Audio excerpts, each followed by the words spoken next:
All right. So I'm going to share my screen and I'm going to just show you some examples of different wire sculptures.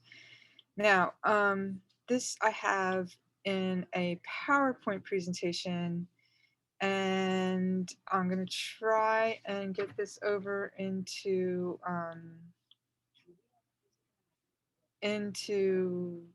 Google so I can put it up on the school page, but that might take a little while. So anyway, let me go through here because I guess I have to translate it from PowerPoint into Google. All right. So wire sculptures, wire and paper sculptures. So these are just really examples of things. You can see this is kind of, not ridiculously organized. So therefore a little abstract. You can see the wire spines that are coming through here and then multiple colored papers used to cover that. And it's sitting actually in this little stand. So I'm not too sure how the light is in there. But it's got, it's kind of interesting. It looks kind of flowery, seedy kind of thing. Here is, looks like an upside down flower. So you can see how each leaf was made and then assembled together up here on the top. And the wire allows you to bend and move things. So this isn't put as a light sculpture, but easily can be adapted to be one. This would be hanging on the wall. And so you can just see the structure underneath and the translucency of the tissue paper would allow, if you just put a light behind there, it would definitely glow.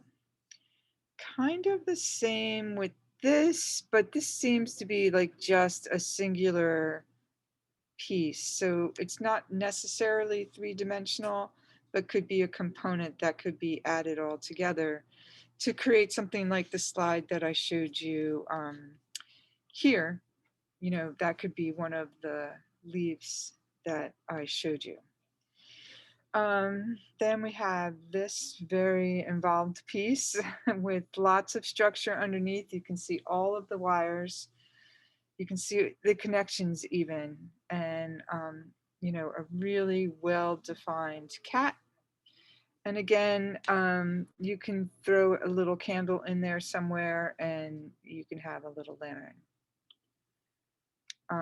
This also, there's a lot of like organic kind of shapes that are easy to make. So that's why you're seeing a lot of like leaves or flowers or those kinds of things put together. Here's a little bit more abstract one. You can see how it starts here with wires and it kind of grows. And there's wires along here that hold it all together. And it does seem to be glowing in the center.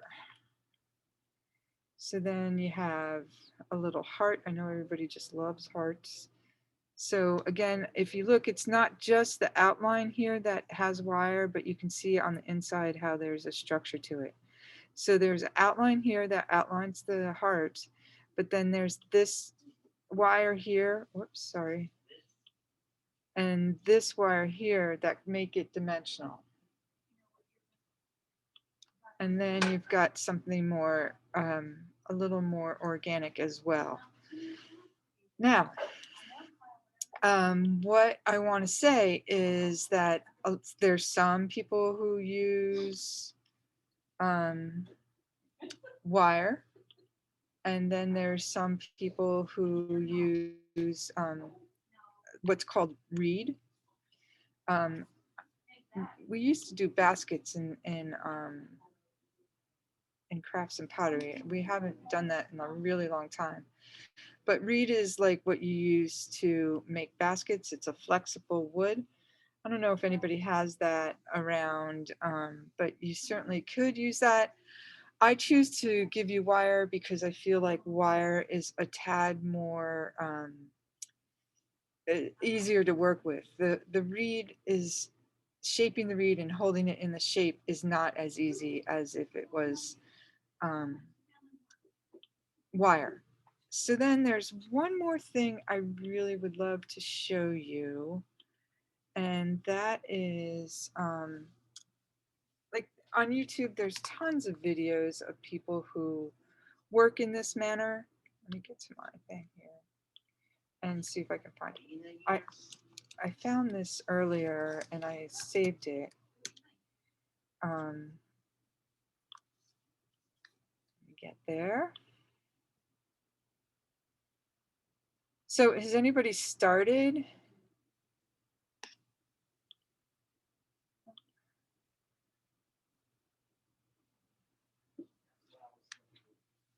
No?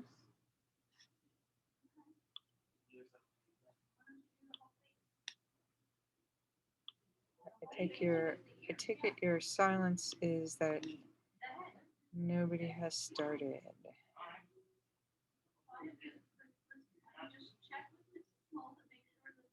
I tried. It was just really hard to like wrap the coil around. Wait, say that again.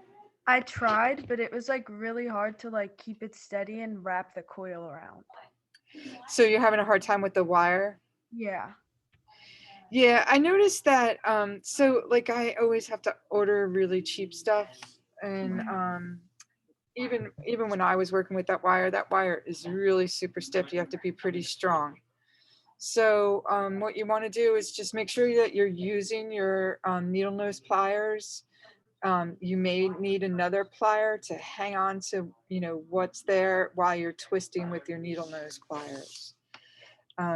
But yes, it is a tad stiff.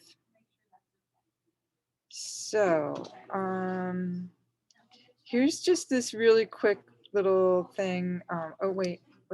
Oh, I did this like my whole period. And then finally somebody at the end was like, oh, you didn't share your screen.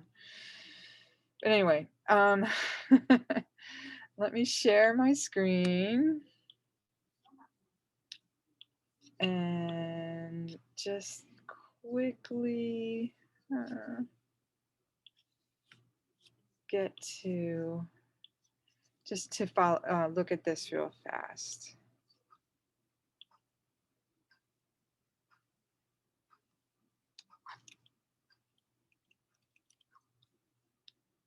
I make light sculptures as a means of drawing attention to the forms and feelings I have about nature.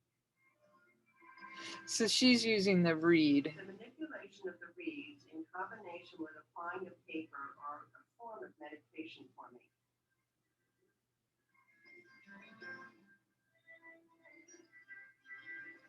I like to think that the result has a certain presence, quiet or bold, and in some cases, humorous. Sometimes I start by sketching forms for inspiration and planning. After soaking the reeds, I begin twisting and clamping them into the form I want. I use hot glue to secure the reed intersections and then cut off the long ends. To apply the paper, I brush on a non-yellowing PVA glue and cover each space between the reeds. I trim the excess paper to make the piece appear seamless and whole. For the bases, I shape Vermont soapstone or slate and attach copper tubing and electrical components for each lamp. Here's one of my finished lamps.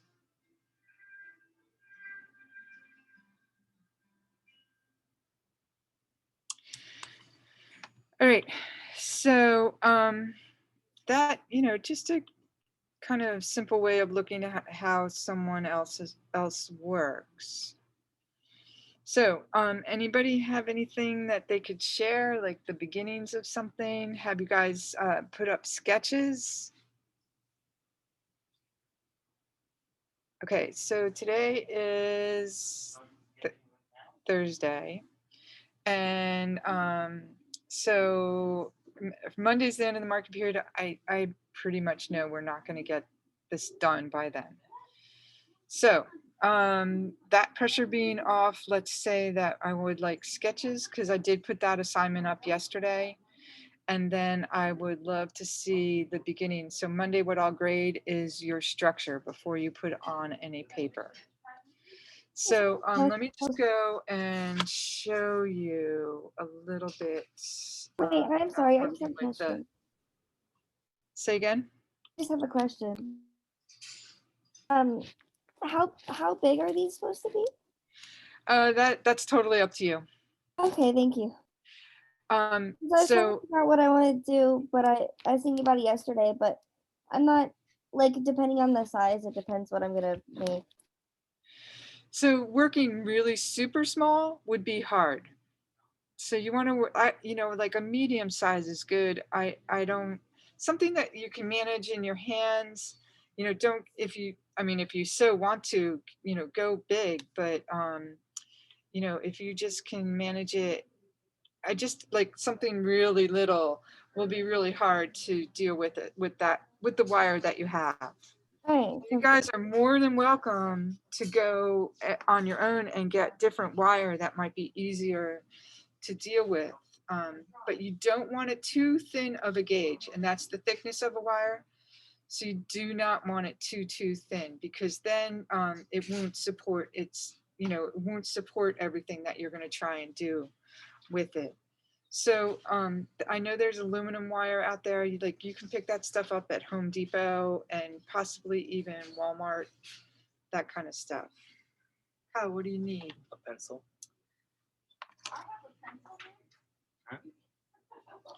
All right, so I'm just gonna go over here quick.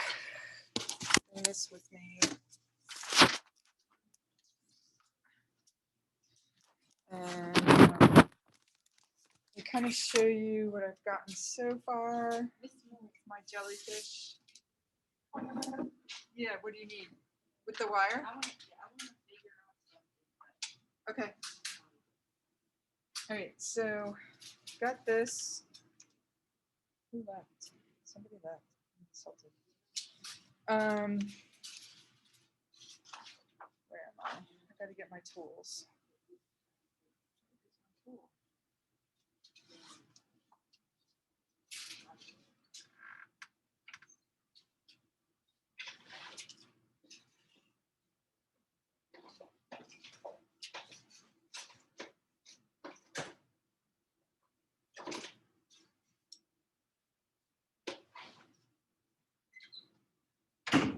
Great.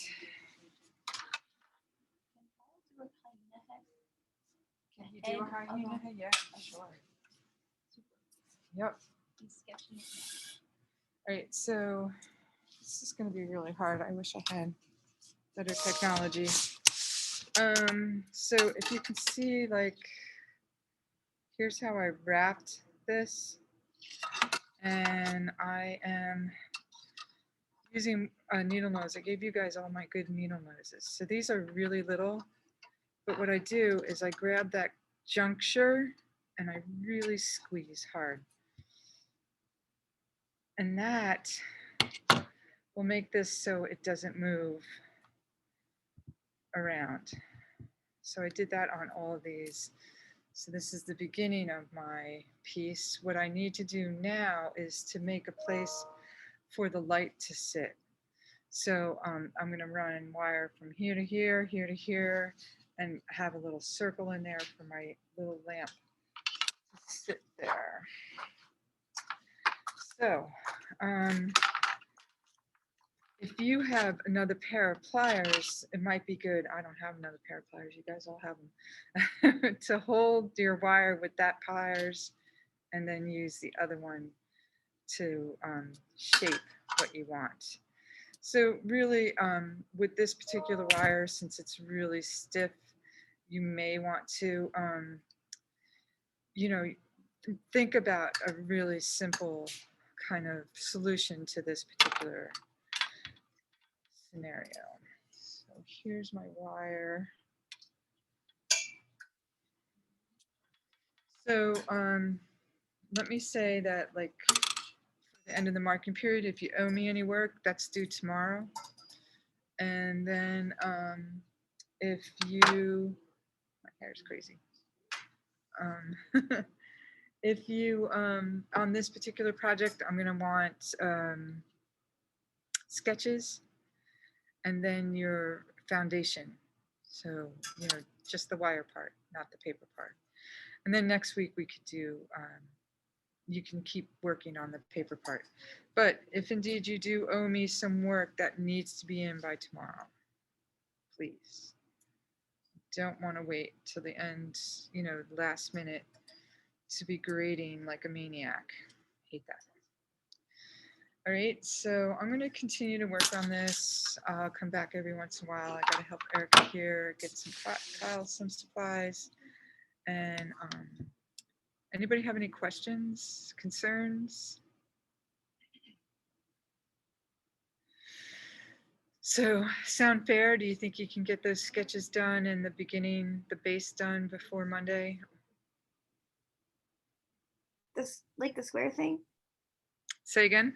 like that square lantern you showed me. That's the base, like the No, wire. the wire. Okay. Okay, so sound doable for everyone? Monday. Monday's the last day of the marking period. Yeah, I know. I just wanted to make sure it wasn't tomorrow. Nope, tomorrow's Friday. And that tomorrow is past due work. If you guys owe me any work from the past, I will not take it after tomorrow.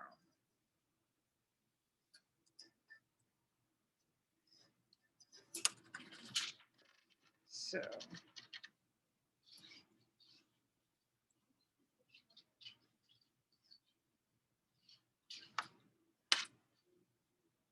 All right, let me go help Erica.